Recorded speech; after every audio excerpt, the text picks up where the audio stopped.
ও আমার কলিজার যুবক, জীবনভর শুধু অন্যকেই দোষ দিলা, অমুকে খারাপ, অমুকে খারাপ, অমুকে খারাপ। কবে বলবা তুমি নিজে খারাপ? অন্যের হিসাব নিতে নিতে তোমার হায়াত শেষ। তোমার হিসাব কোন দিন মিলাইবারে বাবা? দেখতে দেখতে তোমার 30-40 বছর শেষ। কয়দিন আর বাঁচবা? চোখের সামনে শুধু যুবকের লাশ আর লাশ। আমি যে এতক্ষণ বয়ান শুনাইলাম, ওরে যুবক, একবারও বলি নাই যুবক বাবারা আমি 5 কল্লি টুপি পরেছি, আসো তুমিও টুপি পরো, না হয় জাহান্নামে যাইবা। আমি একবারও বলি না আমি কওমি মাদ্রাসার সন্তান, তুমি কওমি মাদ্রাসায় না পড়লে জাহান্নামে যাইবা, একবারও বলি নাই। আমি দাওয়াত ও তাবলীগের লাইনের সন্তান, আমি পীরের মুরিদ, একবারও বলি নাই তুমি তাবলীগে যদি না যাও, পীরের কাছে না যাও, জাহান্নামে যাইবা, একবারও বলি নাই।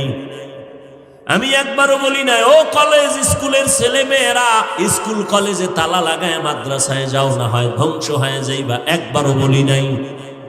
বরং আমি কি বলি এবার শুনতে থাকো। ও যুবক বাবা, তুমি স্কুলে পড়ো আলহামদুলিল্লাহ, কলেজে পড়ো আলহামদুলিল্লাহ, চাকরি করো আলহামদুলিল্লাহ, ব্যবসা করো আলহামদুলিল্লাহ। দোয়া করে গেলাম, ডাক্তার হইও, ইঞ্জিনিয়ার হইও, প্রফেসর হইও, ব্যবসায়ী হইও, চাকরিজীবী হইও, তবে আমার ছোট একটা দাবি, বেয়াদব হইও না। যদি বেয়াদব মার্কা ডাক্তার হও তো রেডি থাক, তাসলিমার মতো জুতা খায়া পালাতে হবে। ডাক্তার হইও বেয়াদব হইও না, ইঞ্জিনিয়ার হইও বেয়াদব হইও না, প্রফেসর হইও বেয়াদব হইও না। ঢাকা কলেজের প্রফেসর আহমদ শরীফ এমন বেয়াদব, ওর কপালে কবরও হয় নাই। কেউ যে একটু জিয়ারত করবে কবরে গিয়ে, ওর কবরই নেই। কেমন সান কপালেই বদমাস, ওর কবরই হয় নাই। এমন প্রফেসর এই দুনিয়াতে হয়ে লাভ নাই। এজন্য বলে গেলাম, ডাক্তার হও, ইঞ্জিনিয়ার হও, স্কুলে থাকো, কলেজে পড়ো, মাদ্রাসায় ভুলেও আইবে না, খবরদার। যদি মন তৈরি হয় তওবা করো। কারণ আমগো মাদ্রাসা আলেম ওলামার অভাব নাই, ছাত্রের অভাব নাই, সব জায়গায় ভিড় আর ভিড়। আর অবস্থা বড় খারাপ, আদমের খবর নাই। একটা মা বাবাকে সন্তান ভয় করবে, কিন্তু এখন জমিন উল্টে গেছে। সব সময় মা বাবা আতঙ্কে থাকে, সন্তানের ভয়, কোন দিন জানি আবার গায়ে হাত তুলে। ছাত্ররা ভয় করবে শিক্ষকের, কিন্তু শিক্ষক অল টাইম ভয়ে থাকে, কোন সময় জানি ছাত্র বেয়াদবি করে। কেমন দুনিয়াতে জন্ম নিলাম। যাই হও না হও, আদৌ বলা ডাক্তার হইও, আদৌ বলা একজন ইঞ্জিনিয়ার হইও। আর আদৌ বলা যদি হতে চাও, মা বাবার দোয়া লাগবে, শিক্ষকের দোয়া লাগবে, আলেম ওলামার নেক নজর লাগবে। ও আমার কলিজার যুবক, মা বাবার মনে কষ্ট যদি দাও, জীবনে তোমার সফলতা আসবে না, আল্লাহর জাতের কসম। শিক্ষকের মনে যদি কষ্ট দিয়া বরদোয়া নাও, লেখাপড়ার জিন্দেগি হারায়া যাবে, আর পাইবা না। উলামায়ে কেরামের মনে কষ্ট দিয়া যদি বরদোয়া নাও, আদর্শ জীবনে খুঁজে পাইবা না। এবার আমার যুবক বাবারা বলো, তুমি মনে মনে মনে মনে বলতেছো, ভাবতেছো এটা কেমনে সম্ভব? ডানে বামে তাকায় দেখো, তোমার মতো যুবক স্কুলে পড়ে, কলেজে পড়ে, চাকরি করে, ব্যবসা করে, 5 ওয়াক্ত নামাজি আসেনি। সত্য কথাটা স্বীকার করতে কষ্ট হয় না? তোমার মতো যুবক ব্যবসা করে, হারাম খায় না, নামাজ ছাড়ে না। তোমার বিবেকটাকে প্রশ্ন করো, তুমি কেন পারো না? তোমার মতো যুবক রাস্তায় গাড়ি চালায়, নামাজ ছাড়ে না, বলো তুমি কেন পারো না? তোমার কপালে কার অভিশাপ লাগাইছো? তোমার মতো যুবক তাকায় দেখো, র্যাব, আর্মি, পুলিশ, বিডিআরের চাকরি করে, OC, DC, SP, doctor, professor, engineer, 5 ওয়াক্ত নামাজ পড়ে, তুমি কেন পারো না? তোমার মতো যুবক নদীর মধ্যে মাছ ধরে, নামাজ ছাড়ে না, কৃষি কাজ করে, নামাজ বাদ দেয় না, তুমি কেন পারো না? নাকি তুমি দলিল লইয়া বইয়া রইছো, হুজুর তোমরা ভুলে আছো, আমরা সঠিক। এই চালাক যুবকেরা, যদি বলো হ্যাঁ দলিল দে, হাফিজ ভাই তোমরা লাইনে নাই, আমরা হেদায়েতের লাইনে আছি, আমরাই সঠিক, আমগোটাই সঠিক। বলো, দলিল দাও, আমি এখন দাড়ি কেটে ফেলবো, তোমার মতো প্যান্ট শার্ট টাই লাগায় নাচ গান শুরু করব। আর যদি বলো না হাফিজ ভাই আপনারাই লাইনে আছেন, আমি নামাজ সারিয়া দাড়ি কাটিয়া বেপরদায় চলিয়া হারাম খাইয়া বেলাইনে গেছি, আমি তোমারে গালি দিব না, বরং আমি বলবো তোমার পা দুটো আগাইয়া দাও। আমি তোমার পায়ে হাত রেখে বলি, রে যুবক বাবা, আর দাড়ি কাইটা আমার নবীরে কাদাইও না, আর নামাজ সারি আমার আল্লাহর হুকুম লঙ্ঘন করিও না। জীবনে তো কম নামাজ সারো নাই, কম বেপরদায় চলো নাই, কম দাড়ি কাটো নাই, আর কতবার দাড়ি কাটলে তোর মনের আশা মিটবে, তারপরে তুই তওবা করবি। ও যুবক, জীবনে তো কম পার্কে পার্কে দৌড়াও নাই, আর কতদিন পার্কে ঘুরলে তোর মনের আশা মিটবে, তারপরে তওবা করবি। জীবনে তো কম রাত মোবাইলে গুনাহ দেখো নাই, কত রাত্র গুনাহ দেখে দেখে কাটাইছো, আর কত রাত মোবাইল চালাইয়া গুনাহ করে রাত কাটাইলে তোমার মনের আশা মিটবে, তারপরে তওবা করবা। এবং এটাও আমাকে বলো, তোমার হায়াতের আর বাকি কত? এমন একটা দিন নাই বাসের নিচে যুবকের লাশ, পানির মধ্যে যুবকের লাশ, ঘুমের ঘরে বিছানায় যুবকের লাশ।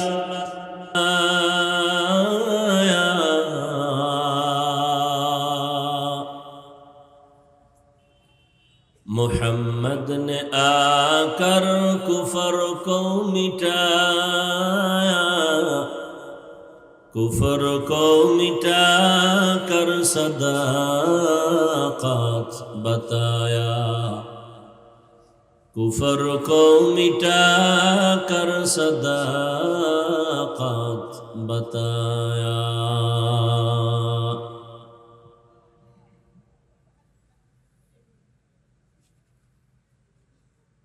শান্তিরাট জিন নুরাইন জামে মসজিদ মাদ্রাসার উদ্যোগে আয়োজিত ও আল্লামা শাহ মোহাম্মদ তৈয়ব রহমতুল্লাহ আলাইহি ফাউন্ডেশনের ব্যবস্থাপনায় আজকের এই ইসলামী মহাসম্মেলন 4 জানুয়ারি 2025।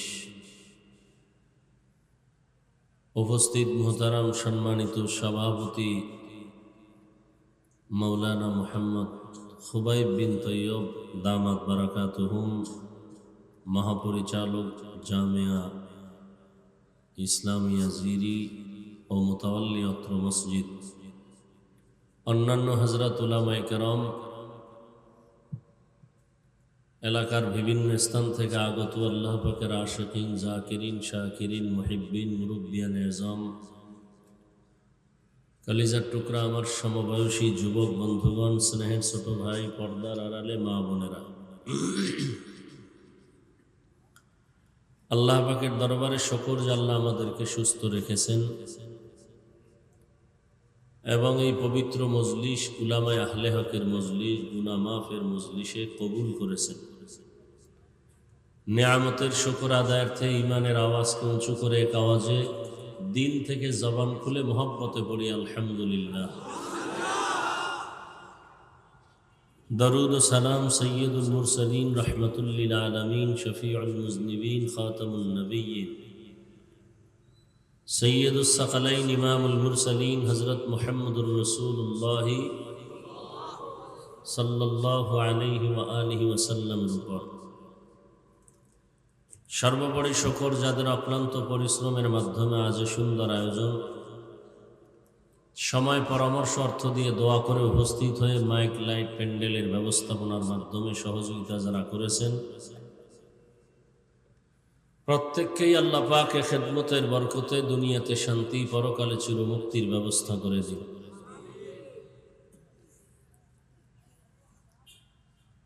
উলামায়ে হযরত অত্যন্ত গুরুত্বপূর্ণ আলোচনা রেখেছেন। বিশেষ করে আমার প্রিয় ভাই, এদেশের হাজারো লাখো মুসলমান তথা যুবকদের প্রিয় মানুষ, বাতিল ভণ্ড বেদাতীদের আতঙ্ক, হযরতুল আল্লাহ মুফতি রেজাউল করিম আবরার দামাত বারাকাতুহুম অত্যন্ত গুরুত্বপূর্ণ তথ্যবহুল আলোচনা করেছেন। উলামায়ে কেরামের কথাগুলো উম্মাহকে সহি তরিকায় আমল করার তৌফিক দান করেন। উলামায়ে কেরামের ইজ্জতকে আল্লাহ বেশি বেশি বাড়ায় দেন। বুঝে হোক না বুঝে হোক যারা উলামায়ে কেরামের পেছনে লেগে আছে, বিরুদ্ধে লেখে বা বলে, আল্লাহ তাদের হেদায়াত দান করেন। আমি প্রত্যেকটা প্রোগ্রামে এই কথাটা শুরুতেই বলি, জানি না এই জাতিকে বুঝাতে কতটুকু সক্ষম হয়েছে। উলামায়ে কেরামের বিরোধিতা করা প্রকারান্তরে ইসলামকে খাটো করা। 2 মিনিট সময় নিয়ে আমি কথাটা আরেকটু খোলামেলা বুঝাই দিতে চাই। ডিসি সাহেব তার চেয়ারে বসে অফিস টাইমে ফাঁকে কোরআন তেলাওয়াত করে, এসপি সাহেবও তেলাওয়াত করে। আপনি কি এসপি হওয়ার পরে কোরআন শিখছেন? বলে না। আপনি কোরআন শিখলেন কি? বলে যে সকালবেলা আমার মা বাবা মক্তবে পাঠাইতেন, মক্তবে গিয়া কোরআন শিখে ফেলেছিলাম, তা ভুলি নাই। বাংলাদেশের জমিনে দাঁড়িয়ে কোনো নাস্তিক, কোনো ইহুদি, কোনো খ্রিস্টান, কোনো বৌদ্ধ, কোনো হিন্দু বলে নাই মক্তব বন্ধ করে দাও। কিন্তু এমন চক্রান্ত করেছে মক্তব অটো বন্ধ হয়ে গেছে। সকালবেলা মুয়াজ্জিন সাহেব ফজরের আজান দিতে যখন উঠেন, তখন আম্মাজান উঠেন সন্তানকে কেজিতে পাঠাবার জন্য। কেন? সেখানে গাড়ি ফ্রি, বই ফ্রি, নাস্তা ফ্রি, টাকা ফ্রি। মক্তব বন্ধ করো বলতে হয়নি, অটো মক্তব বন্ধ হয়ে গেছে। মাদ্রাসা বন্ধ করো কেউ বলার সাহস পায় না, ওয়াজ বন্ধ করো সাহস পায় না। এমন অপকৌশল চালাচ্ছে যে মানুষ ইসলাম পায় আলেম থেকে। সে আলেমদের প্রতি মানুষের অন্তরে ঘৃণা জমায়া দাও। মানুষ যখন আলেমকে ঘৃণা করবে তখন তার পেছনে আর নামাজে দাঁড়াবে না, বয়ান শুনবে না। আস্তে করে ইসলাম দুর্বল হয়ে যাবে। বলতে হবে না ওয়াজ বন্ধ করো।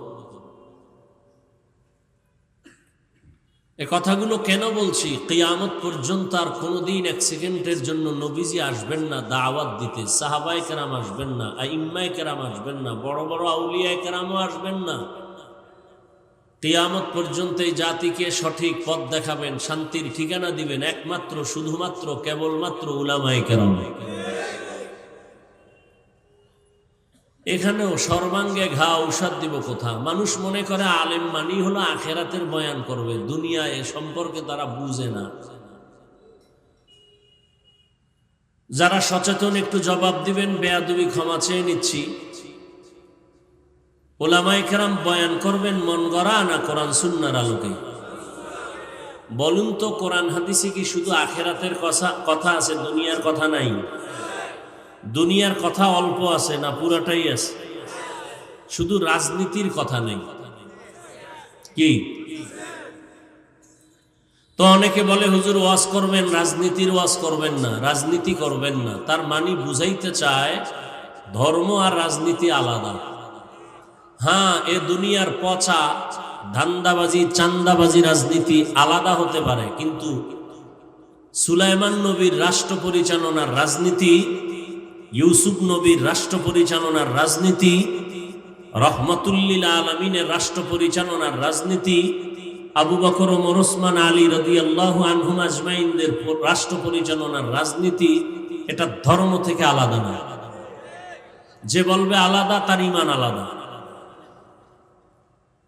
এক সময় তো আমাদের মনে আছে, আমার মনে আছে, ছাত্র জীবনে ওলামায়ে কেরাম শুধু লেখাপড়া, ছাত্র নিয়ে, মসজিদ নিয়েই ব্যস্ত থাকতেন, মাঠে ময়দানে আসতেন না। আলেম মাঠে আসছেন কেন? চান্দাবাজার ধান্দাবাজেরা আলেমদেরকে মাঠে নামতে বাধ্য করেছে। বলে ইসলামের রাজনীতি নেই, তার মানে ওরা লুটে পুটে খাবে।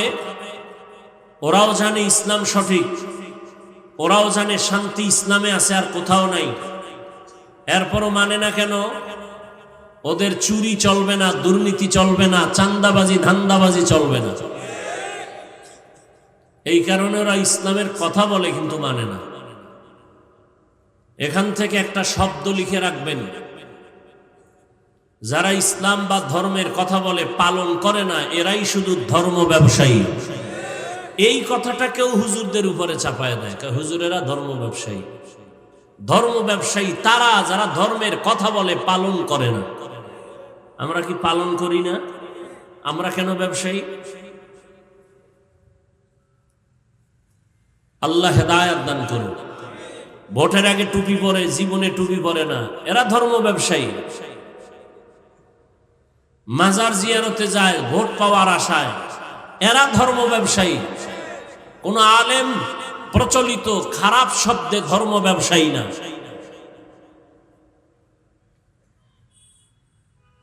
আল্লাহ হেদায়েত দান করুন। অতএব খুব সতর্ক। উলামায়ে কেরামের বিরোধিতা করা, ইসলামকে খাটো করা, আর কিছুই না।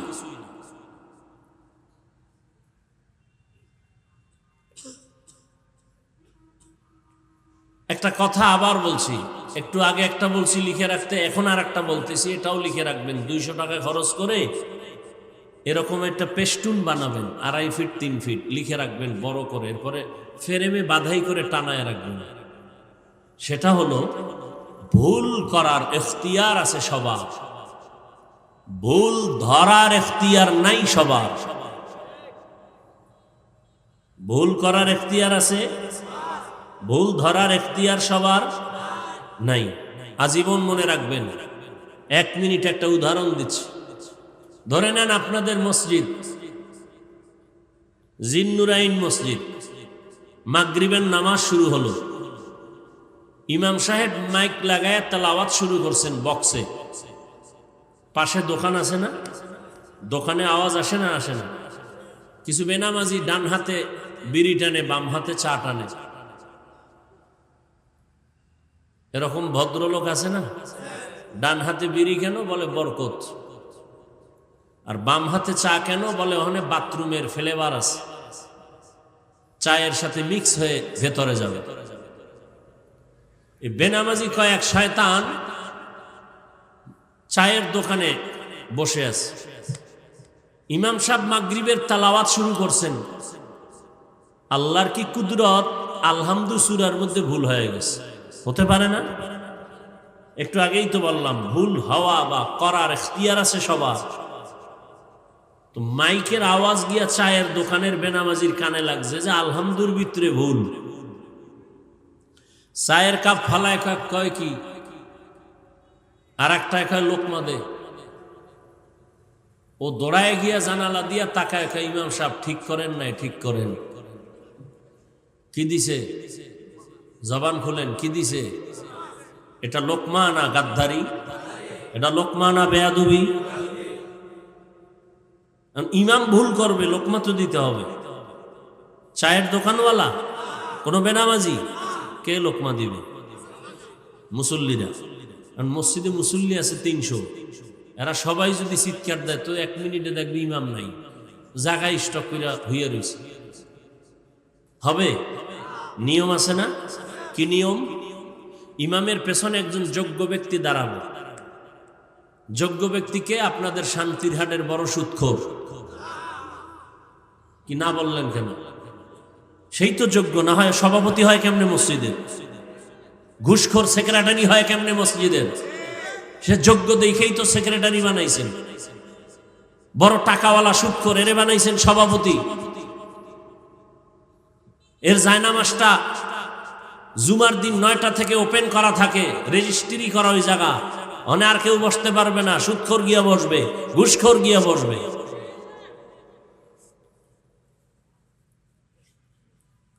এমন একজন যোগ্য ব্যক্তি দাঁড়াবে যে ইমামের নামাজ যদি ছুটে যায়, বাকি নামাজ গিয়া পড়াবে, ইমাম পেছনে আসবে। অথবা আয়াতের মাঝখানে অর্থ যদি ব্যবধান হয়ে যায়, লোকমা দিবে।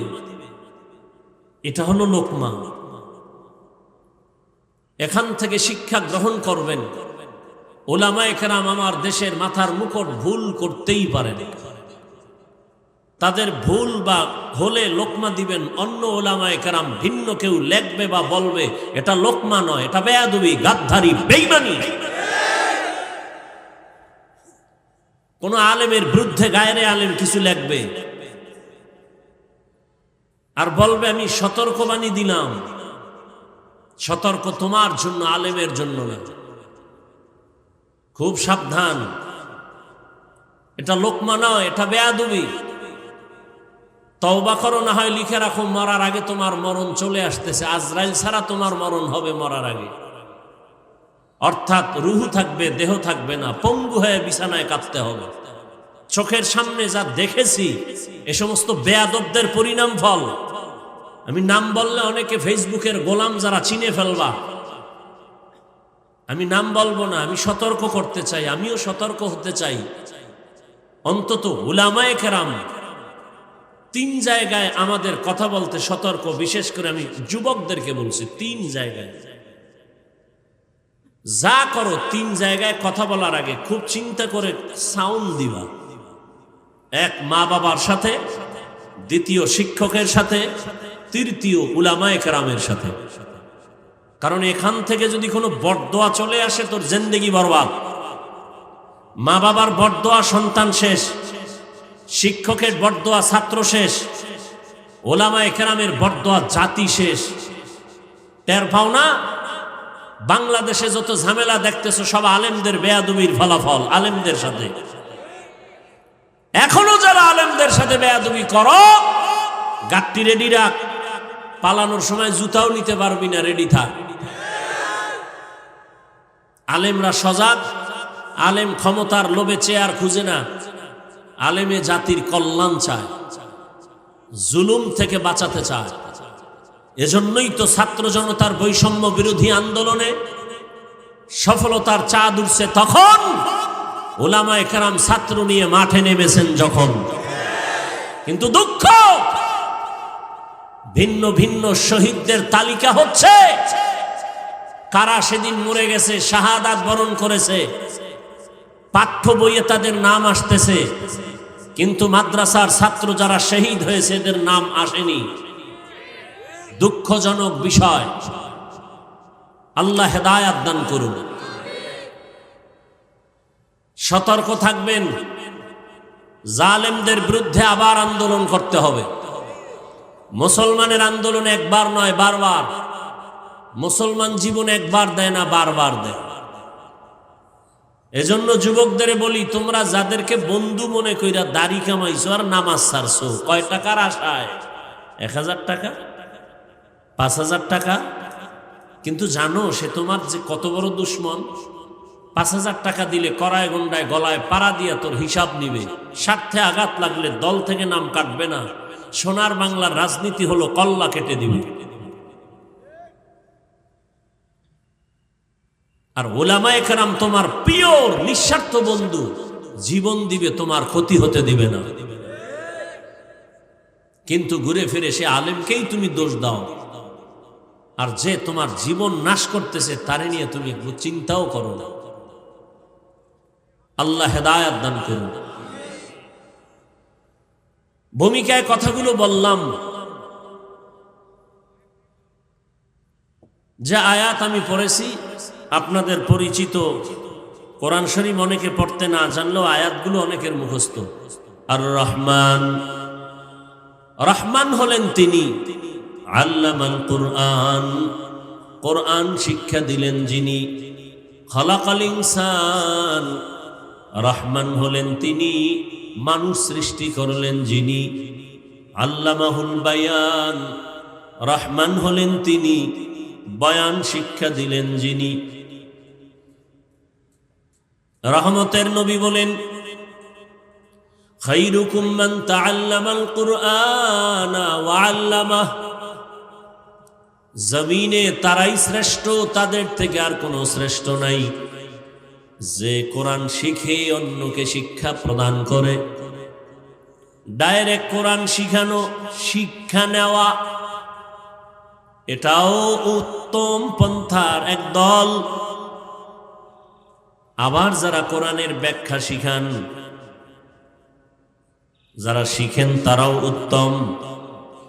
আবার কোরআন বুঝার জন্য প্রাথমিকভাবে যারা ভিন্ন ইলম অর্জন করেন, ইলমে সরফ, ইলমে নাহবু, ইলমে মান্তিক, ইলমে বালাগাত, এরাও খায়রে উম্মতের অন্তর্ভুক্ত। এমনকি যে মাঠে বসছেন, বয়ান চলতেছে, ওলামায়ে কেরাম কথা বলছেন, আপনারা শুনছেন, এটাও খায়রে উম্মতের অন্তর্ভুক্ত।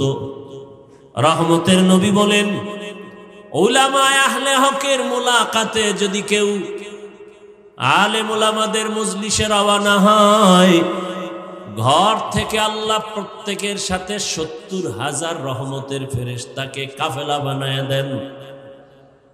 প্যান্ডেল পর্যন্ত তারা আসেন, আল্লাহর কাছে মাগফিরাতের দোয়া করেন।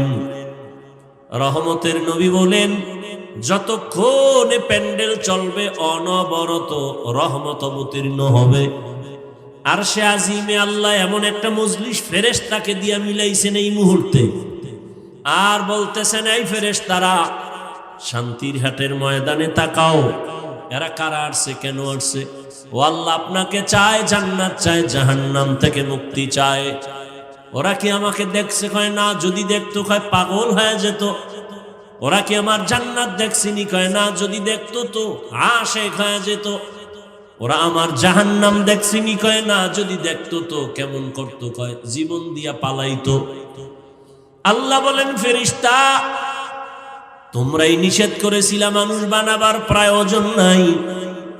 আজ আমি তোমাদের সাক্ষী রেখে ঘোষণা দিলাম, আমাকে না দেখে, আমার জান্নাত না দেখে, জাহান্নাম না দেখে যারা এই প্রচন্ড ঠান্ডায় নরমাল বিছানায় বসছে দ্বীনের জন্য, তোমরা সাক্ষী হয়ে যাও, আমি এদের জীবনের সব গুনাহ মাফ করে দিলাম।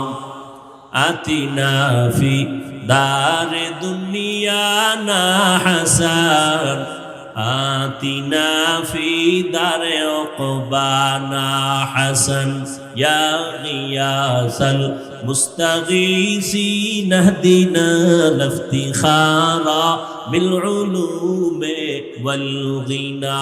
হর গরি দেনে কো তু তৈয়ার হ্যায়, जो न मांगे उससे तू बेजार है। সবাই তো মানুষ, কিন্তু সবাই প্রিয় মানুষ না। আল্লাহ তাআলার নবী মক্কা নগরীতে আসছেন, এমন এক জায়গা, যেই জায়গার মানুষগুলো বড় খারাপ বলে। কত খারাপ বলে? নিকৃষ্ট খারাপ। জমিনে এমন খারাপ আর কোনো মানুষ নাই।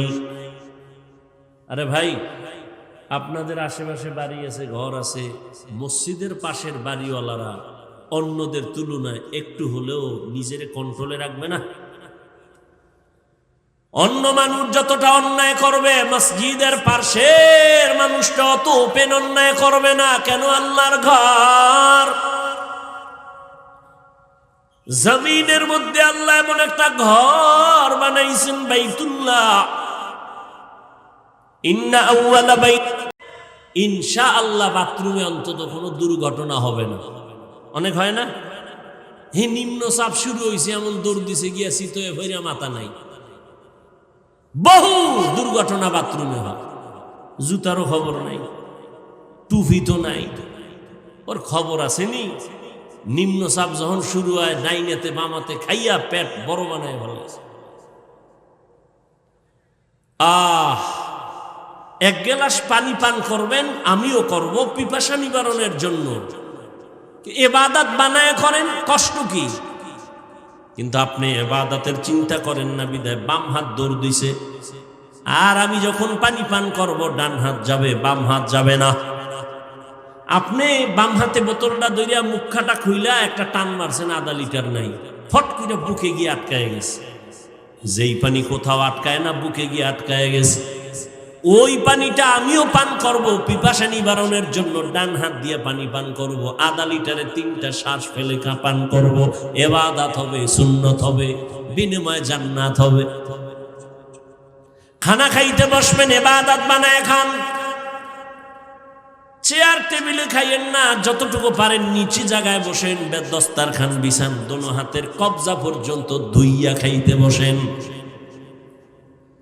খানা খাওয়ার সময় খানার প্লেটের ডান দিক দিয়া খানা শুরু করবেন, একটু লবণ নিবেন বাম হাত দিয়া, যেহেতু আপনি ভদ্র ঘরের ভদ্র সন্তান। বাম হাত দিয়া যদি নেন বাথরুমের ফেলেবার পাবেন বাম হাতে। কত বড় ইতর, লবণ লয় বাম হাতে, ভদ্র। ভদ্রতা না, এটা বেয়াদবি, রসুলের সুন্নতের বাইরে চলা বেয়াদবি। বাম হাতে লবণ নয়, কি ভদ্র! আল্লাহ হেদায়াত দান করুন। ওই এক হুজুরে কইছিল, হোটেলে খাইতে বসছে কিছু ভদ্রলোক, তো খানা দানা, আর পার্শ্বে আর এক জায়গায় এক হুজুর বইছে সফরের টাইম। তো হুজুরে প্লেটের খানাটা আঙ্গুল দিয়ে ভালো করে চেটে চেটে খাচ্ছে। তো ওই ভদ্রলোকেরা হুজুর দেখলেই তো চান্দি গরম, তো একটু বাঁকা নজরে তাকায়, কয় আমগো দেশের বিলাইও এরম খায় না, এরম চাইটা খায় না বিড়ালেও। হুজুরের কথাটা লাগছে। ওরা কেমনে খাইলো? প্লেটে খানা বাইরে খানা ফালায় জ্বালায় খায়। হুজুরের কইছে, হুজুর কি কথা কম জানেনি? হুজুর কয় আমগো দেশের কুত্তায় এরম খায় না। সুন্নতকে জবাই করে সেটাকে মনে করে ভদ্রতা। আল্লাহ হেদায়াত দান করুন। দোনো হাতের কবজা দিয়া খাইতে বসো সুন্নাত মানে না। হুজুর গো কথা কানে ঢুকে না। করোনা যখন আইছে, এবার পকেটে মেডিসিনের বোতল লইয়া কতক্ষণ যায়, হাতে মাখে আর ধোয়। আমারও কয় ধুইবেন নি। তুমি 50,000 বার ধুইলেও কোনো সওয়াব নাই, যেহেতু তুমি করোনার ভয়ে ধুইতেছো। আর আলেম ওলামারা পাও ধরে ধরে বয়ান করছে, সুন্নত হিসাবে হাত ধুইয়া খাইতে বসো, দোনো হাতের কবজা পর্যন্ত ধুইও। তবে যেই প্লেটে খানা খাইবা ওই প্লেটে নয়, ভিন্ন জায়গায়।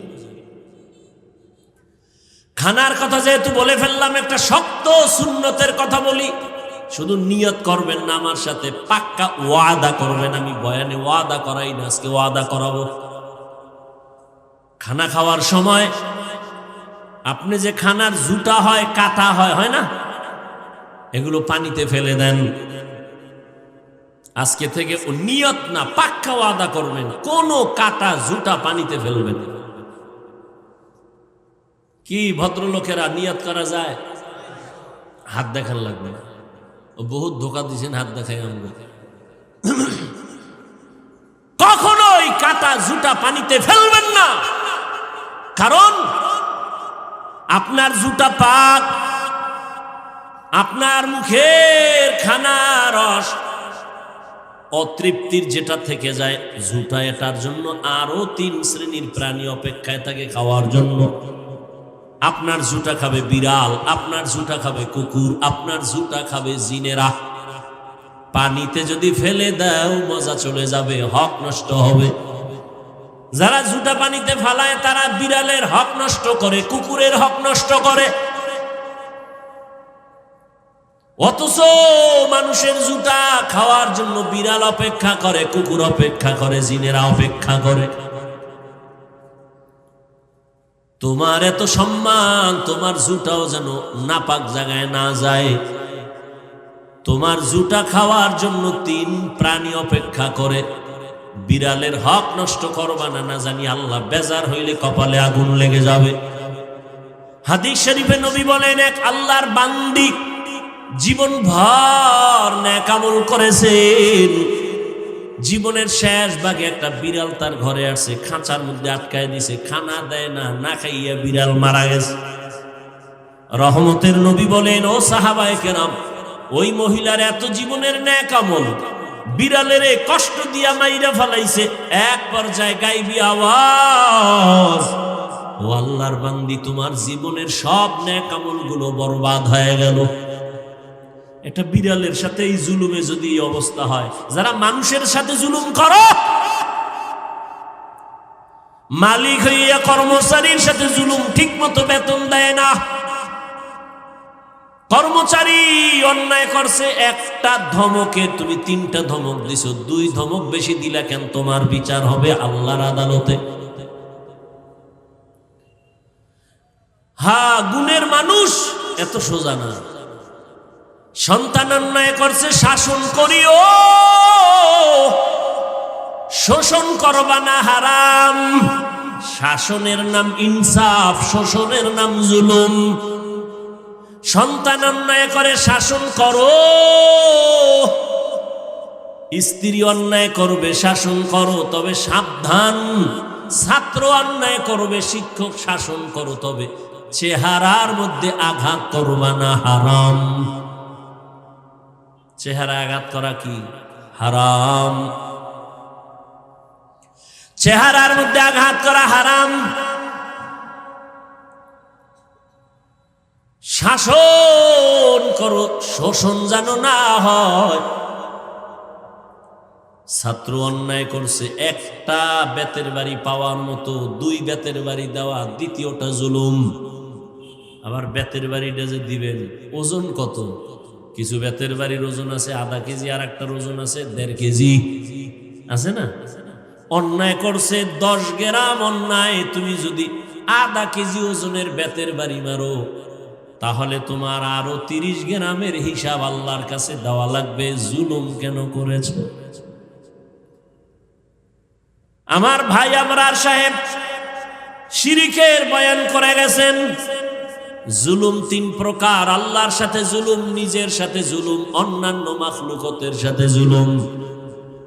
আল্লাহর সাথে জুলুমের নাম শিরিক। শিরিকের উপরে বয়ান করে গেলেন। জুলুম যে করে সে জালেম। জালেমের বিচার হবে মরার আগে। রাসূলের হাদিস, قال رسول الله صلى الله عليه وآله وسلم اثنان يعجلهما الله في الدنيا العقوق البغي وعقوق الوالدين أو كما قال النبي عليه الصلاة والسلام। 2টা অন্যায় আছে যে অন্যায়টা করলে বিচার হবে মরার পরে না আগে। এক অন্যায়ের নাম জুলুম, করলেই মরার আগে বিচার। আর এক অন্যায় হলো মা বাবার সাথে বেয়াদবি। মা বাবার সাথে যদি বেয়াদবি করো, মরার আগে বিচার হবে। আল্লাহ তাআলা বলেন, আমার কাছে গুণের মানুষের দাম। ভুলে গেছেন নি মানুষের গুণের নাম কি? গেছে, ভুলে গেছে কি? ইবাদত। জীবনে যা করবেন ইবাদত। স্কুলে পড়েন, চাকরি করেন, ব্যবসা করেন, ডাক্তারি পড়েন, ইঞ্জিনিয়ারিং পড়েন, সব ইবাদত। মন গড়া না নবীর আদর্শ অনুযায়ী? নবীজির আদর্শ মেনে লেখাপড়া করেন, মা বাবার দোয়া নিয়ে চলবেন, শিক্ষকের দোয়া নিয়ে চলবেন, উলামায়ে কেরামের নেক নজর নিয়ে চলবেন, জীবনটা ধন্য হয়ে যাবে। এবারে ইবাদত মানুষের গুণ, কিন্তু ইবাদতটা করবেন কোন সিস্টেমে, নিয়ম কি? বলে নিয়ম আছে কোরআনের ভেতরে। আমি তো কোরআন পড়তে জানি না, যারা পড়তে জানে, বুঝে, আলেম ওলামা, তার কাছ থেকে কোরআন শিখা ইবাদতের নিয়ম জানিয়ে ইবাদত করো, তাহলে তুমি গুণের মানুষ। তাহলে গুণের মানুষ হওয়ার জন্য লাগবে ইবাদত। ইবাদতের নিয়ম শিখতে লাগবে কোরআন। কোরআন বুঝতে হলে লাগবে উলামায়ে কেরাম। আল্লাহ এই দিকে ইঙ্গিত করে বলেন, আর রহমান আল্লামাল কুরআন খালাকাল ইনসান। যারা আল্লাহর কোরআন বুঝিয়া ইবাদত করবে তারা গুণের মানুষ। আর গুণের মানুষেরা বিনা হিসাবে জান্নাতে যাবে। তাহলে গুণের মানুষ তো ইবাদত কইরা হবে, আর ইবাদত তো কোরআন শিখা ইবাদত করতে হবে। তাহলে শেষ ফলাফল কি হইল? কোরআন শিখার পরেই তো মানুষ গুণের মানুষ হবে। এই জন্য আল্লাহ বলেন, আমি আগে মানুষ বানাই না, আগে কোরআন শিখাইছি, তারপরে মানুষ বানিয়েছি। অর্থাৎ যে কোরআন শিখে আলেমের দ্বারা ইবাদত করবে সে গুণের মানুষ। তাহলে গুণের মানুষ হওয়ার জন্য কোরআন শিখা ইবাদত করতে হবে, তো সে গুণের মানুষ হবে। আল্লাহ এদিকে ইঙ্গিত করে বলেন, আমি আগে কোরআন শিখাইছি, পরে মানুষ বানাইছি। এবার চিন্তা করেন আপনি আমি গুণের মানুষ হতে পারলাম কিনা? রহমতের নবীর আদর্শ, আল্লাহর আদালতে আপনাকে আমাকে হাজির হতে হবে গুণের মানুষ হইয়া। যারা গুণের মানুষ হবে আল্লাহ তাদেরকে জান্নাত দিয়ে দিবেন। ও আমার কলিজার যুবক বাবা, গুণের মানুষ হওয়ার জন্য তোমার মাওলানা হওয়া লাগবে না, মুফতি হতে হবে না। গুণের মানুষ তুমি স্কুলে পড়িয়াও হতে পারবা, কলেজে পড়েও হতে পারবা, ডাক্তারি পড়ে হতে পারবা। ঢাকা কলেজে যাও, জাহাঙ্গীরনগরে যাও, চট্টগ্রামের কলেজে গিয়ে দেখো কত যুবক কলেজে লেখাপড়া করে, মাথায় পাগড়ি, বড় দাড়ি, বড় জামা, পেছন দিক দিয়ে তাকাইলে মনে হয় যেন কোন মসজিদের খতিব। ভাই তুমি কোন মসজিদের খতিব? বলে আমি আরবি জানি না, কিসের খতিব? কয় তুমি কি করো? বলে চট্টগ্রাম কলেজে পড়ি। তোমার মাথায় পাগড়ি আর দাড়ি আর টুপি কেন? বলে আল্লাহর প্রিয় বান্দা কোরআনওয়ালা উলামায়ে কেরামের নেক নজর লাগাইছি, যে কারণে আমি কলেজে পড়িয়াও গুণের মানুষ হতে চলছি।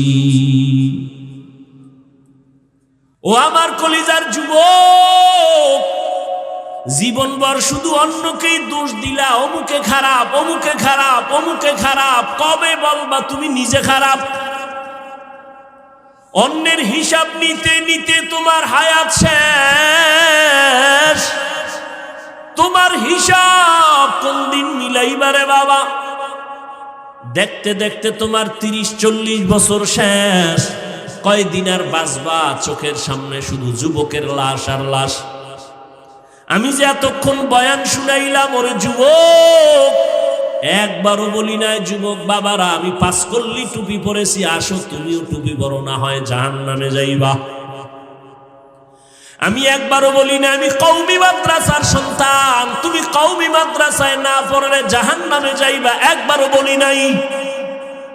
আমি দাওয়াত ও তাবলীগের লাইনের সন্তান, আমি পীরের মুরিদ, একবারও বলি নাই তুমি তাবলীগে যদি না যাও, পীরের কাছে না যাও, জাহান্নামে যাইবা, একবারও বলি নাই। আমি একবারও বলি নাই ও কলেজ স্কুলের ছেলে মেয়েরা স্কুল কলেজে তালা লাগায় মাদ্রাসায় যাও, না হয় ধ্বংস হয়ে যাইবা, একবারও বলি নাই। বরং আমি কি বলি এবার শুনতে থাকো। ও যুবক বাবা, তুমি স্কুলে পড়ো আলহামদুলিল্লাহ, কলেজে পড়ো আলহামদুলিল্লাহ, চাকরি করো আলহামদুলিল্লাহ, ব্যবসা করো আলহামদুলিল্লাহ। দোয়া করে গেলাম ডাক্তার হইও, ইঞ্জিনিয়ার হইও, প্রফেসর হইও, ব্যবসায়ী হইও, চাকরিজীবী হইও, তবে আমার ছোট একটা দাবি, বেয়াদব হইও না। যদি বেয়াদব মার্কা ডাক্তার হও তো রেডি থাক, তাসনিমার মতো জুতা খায়া পালাতে হবে। ডাক্তার হইও বেয়াদব হইও না, ইঞ্জিনিয়ার হইও বেয়াদব হইও না, প্রফেসর হইও বেয়াদব হইও না। ঢাকা কলেজের প্রফেসর আহমদ শরীফ এমন বেয়াদব, ওর কপালে কবরও হয় নাই। কেউ যে একটু জিয়ারত করবে কবরে গিয়ে, ওর কবরই নেই। কেমন সান কপালেই বদমাস, ওর কবরই হয় নাই। এমন প্রফেসর এই দুনিয়াতে হয়ে লাভ নাই। এজন্য বলে গেলাম ডাক্তার হও, ইঞ্জিনিয়ার হও, স্কুলে থাকো, কলেজে পড়ো, মাদ্রাসায় ভুলেও আইবা না, খবরদার। যদি মন তৈরি হয় তওবা করো। কারণ আমগো মাদ্রাসা আলেম ওলামার অভাব নাই, ছাত্রের অভাব নাই, সব জায়গায় ভিড় আর ভিড়। আর অবস্থা বড় খারাপ, আদবের খবর নাই। একটা মা বাবাকে সন্তান ভয় করবে, কিন্তু এখন জমিন উল্টে গেছে। সব সময় মা বাবা আতঙ্কে থাকে, সন্তানের ভয় কোন দিন জানি আবার গায়ে হাত তুলে। ছাত্ররা ভয় করবে শিক্ষকের, কিন্তু শিক্ষক অল টাইম ভয়ে থাকে, কোন সময় জানি ছাত্র বেয়াদবি করে। কেমন দুনিয়াতে জন্ম নিলাম। যাই হও না হও, আদো বলা ডাক্তার হইও, আদো বলা একজন ইঞ্জিনিয়ার হইও। আর আদো বলা যদি হতে চাও, মা বাবার দোয়া লাগবে, শিক্ষকের দোয়া লাগবে, আলেম ওলামার নেক নজর লাগবে। ও আমার কলিজার যুবক, মা বাবার মনে কষ্ট যদি দাও, জীবনে তোমার সফলতা আসবে না। আল্লাহর জাতের কসম, শিক্ষকের মনে যদি কষ্ট দিয়া বরদোয়া নাও, লেখাপড়ার জিন্দেগি হারায়া যাবে, আর পাইবা না। উলামায়ে কেরামের মনে কষ্ট দিয়া যদি বরদোয়া নাও, আদর্শ জীবনে খুঁজে পাইবা না। এবার আমার যুবক বাবারা বলো, তুমি মনে মনে মনে মনে বলতেছো, ভাবতেছো এটা কেমনে সম্ভব? ডানে বামে তাকায়া দেখো, তোমার মতো যুবক স্কুলে পড়ে, কলেজে পড়ে, চাকরি করে, ব্যবসা করে, 5 ওয়াক্ত নামাজি আসেনি। সত্য কথাটা স্বীকার করতে কষ্ট হয় না? তোমার মতো যুবক ব্যবসা করে, হারাম খায় না, নামাজ ছাড়ে না। তোমার বিবেকটাকে প্রশ্ন করো, তুমি কেন পারো না? তোমার মতো যুবক রাস্তায় গাড়ি চালায়, নামাজ ছাড়ে না, বলো তুমি কেন পারো না? তোমার কপালে কার অভিশাপ লাগাইছো? তোমার মতো যুবক তাকায় দেখো, র্যাব, আর্মি, পুলিশ, বিডিআর এর চাকরি করে, OC, DC, SP, doctor, professor, engineer, 5 ওয়াক্ত নামাজ পড়ে, তুমি কেন পারো না? তোমার মতো যুবক নদীর মধ্যে মাছ ধরে, নামাজ ছাড়ে না, কৃষি কাজ করে, নামাজ বাদ দেয় না, তুমি কেন পারো না? নাকি তুমি দলিল লইয়া বইয়া রইছো, হুজুর তোমরা ভুলে আছো, আমরা সঠিক? এই চালাক যুবকেরা, যদি বলো হ্যাঁ দলিল দে, হাফিজ ভাই তোমরা লাইনে নাই, আমরা হেদায়েতের লাইনে আছি, আমরাই সঠিক, আমগোটাই সঠিক, বলো দলিল দাও, আমি এখন দাড়ি কেটে ফেলবো, তোমার মতো প্যান্ট শার্ট টাই লাগায় নাচ গান শুরু করবো। আর যদি বলো না হাফিজ ভাই আপনারাই লাইনে আছেন, আমি নামাজ ছাড়িয়া, দাড়ি কাটিয়া, বেপরদায় চলিয়া, হারাম খাইয়া বেলাইনে গেছি, আমি তোমারে গালি দিব না, বরং আমি বলবো তোমার পা দুটো আগাইয়া দাও। আমি তোমার পায়ে হাত রেখে বলি, রে যুবক বাবা, আর দাড়ি কাইটা আমার নবীরে কাদাইও না, আর নামাজ ছাড়িয়া আমার আল্লাহর হুকুম লঙ্ঘন করিও না। জীবনে তো কম নামাজ ছাড়ো নাই, কম বেপরদায় চলো নাই, কম দাড়ি কাটো নাই, আর কতবার দাড়ি কাটলে তোর মনের আশা মিটবে, তারপরে তুই তওবা করবি? ও যুবক, জীবনে তো কম পার্কে পার্কে দৌড়াও নাই, আর কতদিন পার্কে ঘুরলে তোর মনের আশা মিটবে, তারপরে তওবা করবি? জীবনে তো কম রাত মোবাইলে গুনাহ দেখো নাই, কত রাত্র গুনাহ দেখে দেখে কাটাইছো, আর কত রাত মোবাইল চালাইয়া গুনাহ করে রাত কাটাইলে তোমার মনের আশা মিটবে, তারপরে তওবা করবা? এবং এটাও আমাকে বলো, তোমার হায়াতের আর বাকি কত? এমন একটা দিন নাই বাসের নিচে যুবকের লাশ, পানির মধ্যে যুবকের লাশ, ঘুমের ঘরে বিছানায় যুবকের লাশ। তুমি যে সুস্থ, তোমার বাঁচার গ্যারান্টি নাই। অনেক অসুস্থ রোগী চোখে দেখেছি, ডাক্তার বলে মনে যাচায় খাওয়াও, মরে যাবে, কিন্তু দেখা গেল সেই অসুস্থ লাঠি লইয়া চলে, আর তার সামনে সুস্থ মানুষ মরে গেছে। কয়দিন আর বাঁচবারে বাবা, মনটাকে বুঝাইও। ও পর্দার আড়ালের মা বোনেরা, এতক্ষণ আমি আপনাদের সন্তানদের যত কথা শুনাইলাম, আপনাদের দোয়া চেষ্টা না হলে এগুলো বাস্তবায়ন অসম্ভব। এরে আম্মা জান, এই দুনিয়াতে যত ভালো সন্তানের চেয়ে আপনাদের কারণেই, দোয়ার কারণে। এরে আম্মা জানেরা, আপনারা গাছের মতো, সন্তান ফলের মতো, গাছ ভালো হলেই তো ফল ভালো হবে। এরে আম্মা জান, এই দুনিয়াতে যত ভালো মানুষ দেখলাম, জেনারেল লাইনে হোক আর দিনের লাইনে, সব মায়ের অবদানের কারণে। মদিনাতুল মুনাওয়ারা থেকে খাজা মঈনুদ্দিন চিশতি আজমিরি আসছেন ভারতে কালেমার দাওয়াত নিয়া, ঘুরে ঘুরে দাওয়াত দেয়, লক্ষ লক্ষ লক্ষ লক্ষ বিধর্মী মুসলমান হয়ে গেল। আম্মাজানের সামনে খাজা মঈনুদ্দিন চিশতি আজমিরি বড় আনন্দিত। মা বলে, এত আনন্দ কেন? বলে, আম্মাজান, আমার হাতে লক্ষ লক্ষ বিধর্মী মুসলমান হয়েছে। মা ডাক দিয়া কয়, মঈনুদ্দিন, এগুলো তোমার বাহাদুরি না, সব আমি মায়ের অবদান। মঈনুদ্দিন বলে, আম্মাজান, আপনার অবদান কি? এবার মা কান্না করে বলে, আল্লাহর কসম, তুই আমার গর্ভে যখন আসছো, আমি মা এক রাত ঘুমাই নাই। আমি রাতের গভীরে সিজদায় পড়ে কান্না করেছি আর দোয়া করেছি, হে মালিক,